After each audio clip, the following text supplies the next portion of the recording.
Students, welcome back. We in the previous class studied about the circulatory system in the frog, and today we shall be resuming with the excretory system in the frog. So basically, when we talk about the excretory system, we all know that it is for what? It is for the removal of the nitrogenous waste which is being produced inside our body because of various other chemical reactions, say biochemical reactions or biochemical processes which keeps on going inside our body. Fine.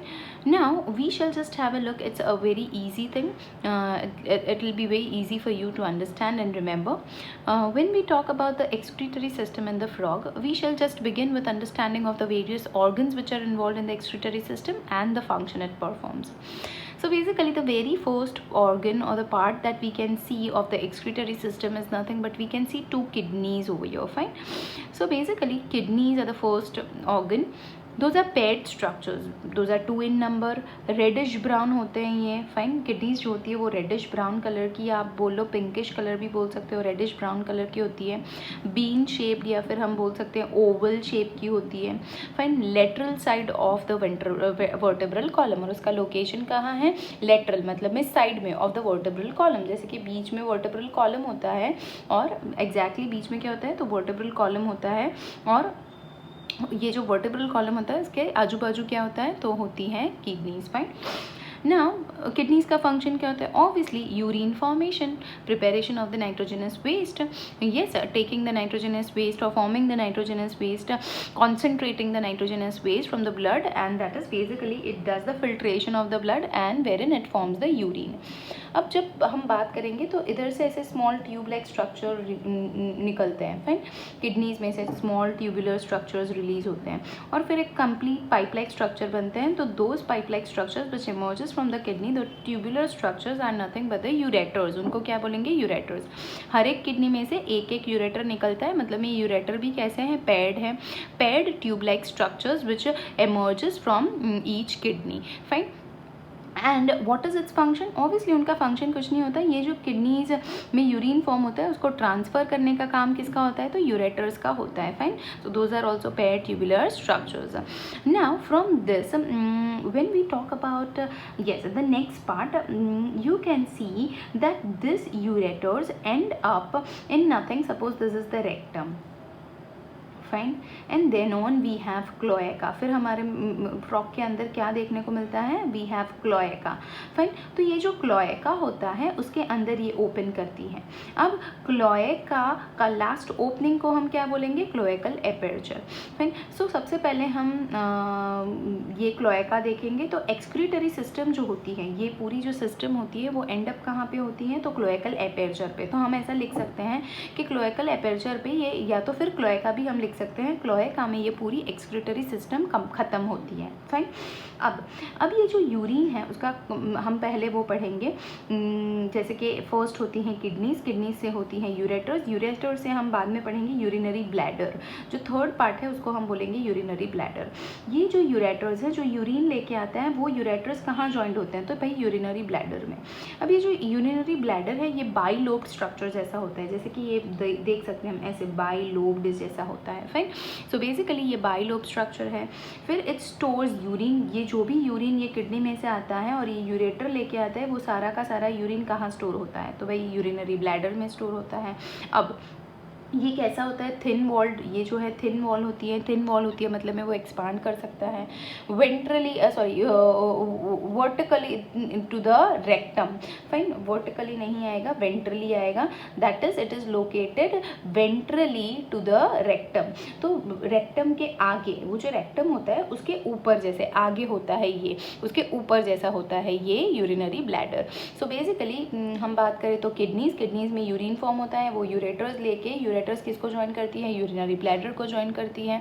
Fine. ये ureters जो होती हैं कहाँ से पास होती हैं? तो cloaca से पास होती हैं. पास होते हुए वो ज्वाइन होती है यूरिनरी ब्लैडर में. यूरिनरी ब्लैडर में यूरिन को फिल करती हैं. अब ये जो यूरिनरी ब्लैडर है वो वापस कहाँ ओपन होता है, तो it opens into the cloaca and cloaca से क्लोएकल एपर्चर से वो जो यूरिन है या समझ लो जो भी नाइट्रोजनस वेस्ट है वो फ्रॉग की बॉडी से बाहर रिलीज होता है। फाइन, तो बेसिकली हम जो पाथ देखते हैं वो ऐसा कुछ होता है, जैसे कि समझ लो किडनीज में यूरिन फॉर्म हुआ। अब ये जो किडनीज में यूरिन फॉर्म हो रहा है वो कहाँ जाएगा, यूरेटर्स में जाएगा, तो यूरेटर्स में जाएगा। अब ये इंटरेस्टिंग चीज़ है जो आपको याद रखनी है, यूरेटर्स से वो वापस कहाँ जाएगा, क्लोएका में जाएगा। कहाँ ओपन होता है, ये जो यूरेटर्स हैं वे कहाँ जा रहे हैं, तो क्लोएका में जा रहे हैं। फाइन, क्लोएका से वे यूरेटर्स ओपन होते हैं into the urinary bladder.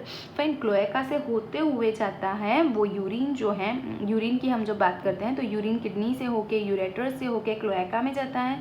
Cloaca उस पाइप को इधर डाइवर्ट करती है। फाइन, और क्लोएका से वापस यूरिन जाएगा कहाँ पे, यूरिनरी ब्लैडर में जाएगा। अब क्लोएका से, क्लोएका में आ चुका है यूरिन, अब यहाँ यूरेटर्स खत्म हो रही है, यूरेटर्स कहाँ ओपन हुई, क्लोएका में ओपन हुई। अब क्लोएका का क्या करती है, उस यूरिन को यूरिनरी ब्लैडर में इस पाइप के थ्रू डाइवर्ट करती है। फाइन, अब यूरिनरी ब्लैडर में जो यूरिन है वह अब जब ये फुल हो जाएगा तब क्या होगा, ये जो यूरिन है वे वापस क्लोएका में आएगा और क्लोएका में आने पर वो क्लोएकल एपर्चर से क्लोएका में वापस आएगा और क्लोएकल एपर्चर से फिर बाहर निकल जाएगा। So this is very simple, the only thing that you need to remember is the pathway of the urine. The urine formed in the kidneys goes to the ureters, ureters से वो आएगा cloaca में, cloaca उसको divert करती है towards the bladder, bladder में से जब ब्लैडर फुल हो जाएगा तब वापस वो बाहर निकलेगा इनटू द क्लोएका और फिर क्लोएका से वो निकलेगा बाहर फ्रॉम द क्लोएकल एपर्चर, जो हमें पता ही है। This is a common pathway for the sperms to get released, for the eggs, for the sperms to get released, for the urine to get released and even for the fecal material to get released from the frog. तो ये चीज़ आपको याद रखनी है, cloacal aperture is a single opening to the excretory system, to the male reproductive system and as well as the fecal matter, that is the digestive system, cloacal aperture. अब हमने सारी सब कुछ बात कर ली। अब हमें ये देखना है कि भाई किडनीज़ जो होती हैं, ये आपके इन्फॉर्मेशन के लिए है कि भाई जो किडनीज़ होती हैं वो कैसे यूरिन फॉर्म करती है। तो हमारे में क्या होता है, we have nephrons, fine, the singular unit, the structural and functional unit of the kidney, the nephrons. वैसे ही नेफ्रॉन बोलेंगे या फिर हमें माल्फेजियन ट्यूब्यूल्स भी उनको बोलते हैं, तो बहुत सारी ट्यूब्यूल्स होती हैं इनके अंदर, तो उसे बोलेंगे नेफ्रॉन्स। पर इनका जो नेफ्रॉन होता है हमारे नेफ्रॉन से थोड़ा डिफरेंट होता है। फाइन, इनके नेफ्रॉन की जब हम बात करते हैं, बहुत सारे नेफ्रॉन्स होते हैं जैसे कि किडनी में, तो एक नेफ्रॉन की हम बात करें तो एक नेफ्रॉन जैसे कुछ ऐसा दिखता है। फाइन, तो उनमें क्या होता है, बोफमैन्स कैप्सूल, जैसे कि हम ये देख सकते हैं बोमैन्स कैप्सूल है, इसके अंदर ब्लड कैपिलरी सारी आती हैं, तो इसको हम बोलेंगे ग्लोमेरुलस। तो बोमैन्स कैप्सूल है और ये ग्लोमेरुलस है, जिसको साथ में मिलके हम क्या बोलते हैं, माल्फेजियन बॉडी। क्या बोलते हैं हम, माल्फेजियन बॉडी। सो बेसिकली इन के अंदर होता है ये माल्फेजियन बॉडी और सिर्फ रेनल टिब्यूल्स, मतलब में ऐसे ट्यूब लाइक स्ट्रक्चर होती है जिसको हम बोलेंगे रेनल टिब्यूल। फाइन, हमारे में क्या होता है, PCT, DCT, loop of Henle वगैरह वगैरह। फाइन, पर इनके नेफ्रॉन थोड़े सिंप्लीफाइड होते हैं, जैसे कि क्या होता है, इनके बोमैन्स कैप्सूल होता है और फिर ये क्या है, नेटवर्क ऑफ कैपिलरीज, जिसको हम ग्लोमेरुलस बोलते हैं। फाइन, और ये हमने 10th में भी पढ़ चुके हैं हम। सो बोमैन्स कैप्सूल और ग्लोमेरुलस को साथ में मिला के बोलेंगे माल्फेजियन बॉडी होता है और दूसरा उसका होता है तो ये है रेनल टिब्यूल। फाइन, बहुत सिंपल स्ट्रक्चर होता है और ये जो स्ट्रक्चर है, ऐसे बहुत सारे स्ट्रक्चर एक एक किडनी के अंदर होते हैं और they help in the formation of the urine and this is how the urine which is form then on crosses this path and goes out of the frog's body via the cloacal aperture. Fine, now जब हम बात करते हैं frog की, तो frog basically क्या excrete करता है, जब वो लैंड पे होता है तो यूरिया सीक्रेट करता है। क्या सीक्रेट करता है, urea. Fine, so basically urea जब वो सीक्रेट करता है तो उसे हम बोलेंगे यूरियोटेलिक। क्या बोलेंगे, यूरियोटेलिक। अब जब पानी में होता है तो ज़्यादातर वो टेडपोल स्टेज जब होता है तब पानी में होता है, तो वाटर में वो क्या सीक्रेट करता है, एज वाटर के अंदर बहुत सारा पानी है तो therefore they secrete out ammonia. क्या सीक्रेट करते हैं वे लोग, अमोनिया सीक्रेट करते हैं। फाइन, और तब उनको बोलेंगे अमोनोटेलिक। फाइन, बिकॉज क्यों वो अमोनिया में सीक्रेट करते हैं? बिकॉज पानी के अंदर काफ़ी that is they have a lot of water inside the water bodies and therefore they secrete out in the form of ammonia, तब उनको हम बोलेंगे ammonotelic. Fine. So this is all about the excretory system of the frog. Now we shall just have a look at the yes control and coordinating system inside the frog. अब frog को भी पता होता है भाई कब उसे काम करना है, कब उसे जंप करना है, कब उसे क्रॉक करना है. फाइन. फ्रॉग भी सब एक्टिविटीज़ करता है. जैसे कि हम उसके पास जाएंगे तो वो बैठा नहीं रहेगा. It will jump, it will move away, it will run away. Fine. तो that is they have the ability to react, they have the ability to coordinate their body, coordinate their functions. तो सारा जो coordination वगैरह उनकी body में होता है दो सिस्टम से होता है. फाइन. जैसे कि नर्वस सिस्टम है और एंडोक्राइन ग्लैंड से होता है. एंडोक्राइन ग्लैंड्स क्या रिलीज करते हैं? तो हार्मोन्स रिलीज करते हैं. फाइन. हार्मोन से उनकी बॉडी को बहुत सारे मैसेजेस मिलते हैं, अकॉर्डिंगली वे काम करते हैं. और न्यूरल सिस्टम होती है जैसे कि नर्वस सिस्टम होती है. तो हम यही आज पढ़ेंगे. Control and coordination happens in the frog by both neural and endocrine glands, neural system and the endocrine system. आज हम पढ़ेंगे न्यूरल सिस्टम के बारे में. फाइन. जब हम yes, we shall just have a quick look at it, then on we shall study about its detail. So basically जब हम frog के nervous system की बात करते हैं, the nerves which forms the nervous system, all the nerves which forms the nervous system of the frog's body, it basically is formed of two that is it is the nervous system is broadly divided into two categories. Fine. That is the central nervous system and the peripheral nervous system. Central मतलब में main nervous system and peripheral मतलब में जो side की periphery की होती है. Fine. तो उसे बोलेंगे सेंट्रल पेरीफेरल नर्वस सिस्टम. जैसे कि हमारी बॉडी की बात करो या फ्रॉग की बॉडी की बात करो तो सेंट्रल मतलब में मेन नर्वस सिस्टम, तो ब्रेन और spinal cord.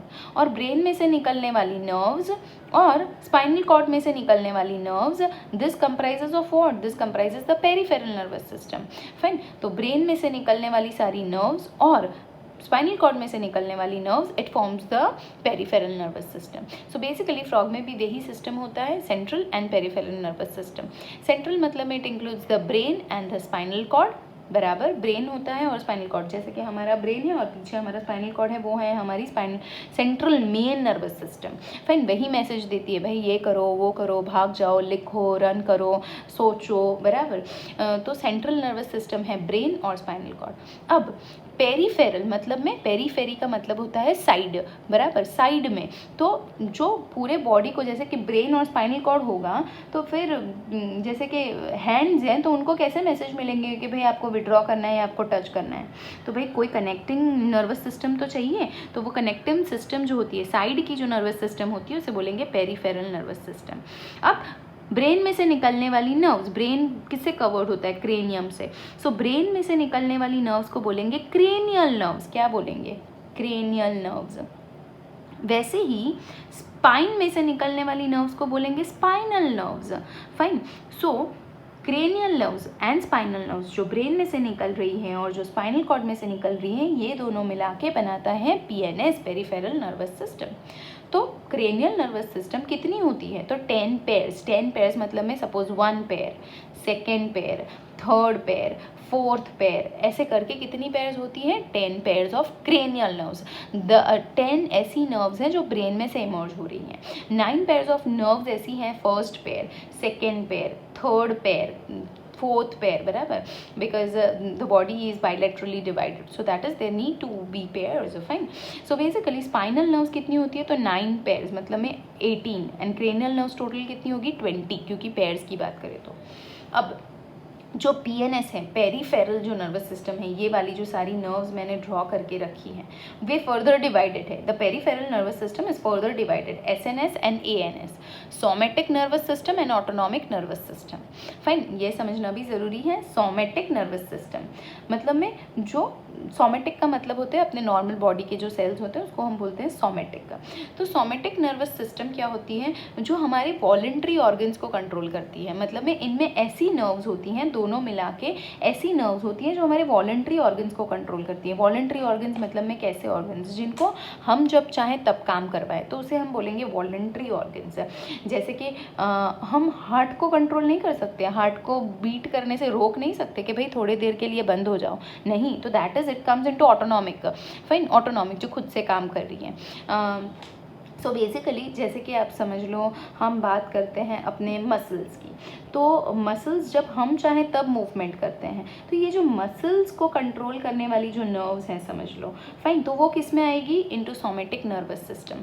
Somatic nervous system ऐसी नर्वस सिस्टम होती है जो हमारे बॉडी के वॉलंटरी ऑर्गन्स को कंट्रोल करती है। जैसे कि मुझे लिखना है तभी मैं लिखूंगी, हाँ, वो अपने आप लिखना शुरू नहीं हो जाएगी, फाइन, अपने मसल्स अपने आप काम नहीं करने लगेंगे। तो दैट इज ऐसी नर्व्स, किन में, पीएनएस में ऐसी नर्व्स जो वॉलंटरी ऑर्गन्स को कंट्रोल कर रही है, वॉलंटरी टिश्यूज को कंट्रोल कर रही है, तो उसे हम बोलेंगे सोमेटिक नर्वस सिस्टम। उसी नर्व्स को बोलेंगे, उन नर्व्स को हम बोलेंगे वॉलंटरी नर्वस सिस्टम या फिर सोमेटिक नर्वस सिस्टम, सॉरी। वैसे ही हम बात करते हैं एएनएस की, ऑटोनॉमिक, खुद से काम करने वाले जो ऑर्गन्स को कंट्रोल करती है नर्व्स, उन सारी नर्व्स को हम बोलेंगे किन के अंदर ग्रुप किया है, autonomic nervous system. Controls involuntary organ, जैसे कि समझ लो हार्ट है, फाइन, अपना जो हार्ट होता है समझ लो, तो उस हार्ट को कंट्रोल करने वाली जो नर्व्स हैं, फाइन, वो हम कंट्रोल नहीं कर सकते हार्ट के बीटिंग को, वो कौन करता है, तो ऐसी नर्व्स होती हैं। तो वो नर्व्स को किस में ग्रुप किया गया है, एएनएस में ग्रुप किया गया है, बराबर। तो विच controls the involuntary organs of our body. The oesophagus, food जो पास हो रहा है, तो हम क्या फूड को बीच में स्टॉप कर सकते हैं, भाई स्टॉप हो जा, स्टमक तक मत जाना, नहीं, तो ये क्या है, इनवॉलंटरी ऑर्गन हो गया, फाइन। तो उसको कौन सी नर्व कंट्रोल करेगी, ऑटोनॉमिक नर्वस सिस्टम वाली नर्व कंट्रोल करेगी, फाइन। जैसे कि इनके दो फर्दर पार्ट है, sympathetic nervous system and parasympathetic, किनके, एएनएस के। जैसे कि एक नर्व जो है समझ लो, ये एक नर्व है, वो हार्ट बीट को इंक्रीज करने का काम कर रही है, तो ऐसी दूसरी नर्व होगी जो हार्ट बीट को क्या करेगी, डिक्रीज करने का काम करेगी। तो वही चीज़ है, ऑटोनॉमिक नर्वस सिस्टम अपने कैसे ऑर्गन्स को कंट्रोल करती है, अपने इनवॉलंटरी ऑर्गन्स को कंट्रोल करती है। एक जैसे कि सिंपैथेटिक है उनमें से, तो वो हार्ट बीट को इंक्रीज करेगी, एग्जाम्पल दे रखे हैं इधर। वैसे ही पैरासिम्पैथेटिक जो होते हैं, what are those going to do, those are going to decrease the heartbeat, fine। So this is all that you need to remember, this is just an overview that you need to remember regarding the nervous system. We shall in the coming class understand about brain, spinal cord and the major nerves, fine, thank you.